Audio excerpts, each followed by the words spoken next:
SSP Jamshoro पारां जुड़ियल जांच कमेटी सन भरिसां उठ वॾा छछर में बेदर्दी सां क़त्ल थियल वज़ीरा छछर खे इंसाफ़ ॾियण लाइ सोशल मीडिया ते आवाज़ उथाइण तां जरगे वारे मामले खे बेबुनियाद करार ॾेई छॾियो आहे।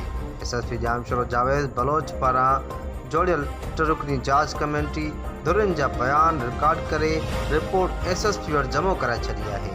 रिपोर्ट में जणायो वियो आहे त वज़ीरा छछर खे इंसाफ़ ॾियण लाइ सोशल मीडिया ते नौजवान जावेद छछर पारां उथारियल आवाज़ वारे मसइले ते को बि जरगो नाहे थियो।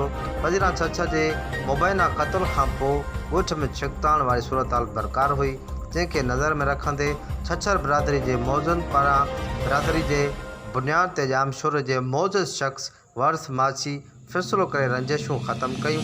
इल्ज़ाम हेठि आयल ग्रेजुएट नौजवान जावेद छछर जांच कमेटी के बयान ॾींदे चयो त असांजो को बि जरगो न थियो आहे, न को ॾंड ॾोह विधो वियो आहे। असांजी बिरादरी जे रंजिशुनि खे ख़त्म करण लाइ ॾुख ॾोरापा ॾेई दोरियुनि खे ख़त्म कयो आहे। रिपोर्ट में जणायो वियो आहे त को बि जरगो नाहे थियो।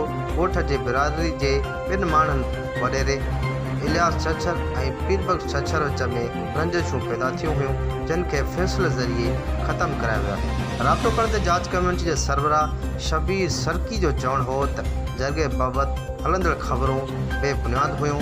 मामले जी हर रुख खां जांच करे रिपोर्ट पेश करे छॾी आहे।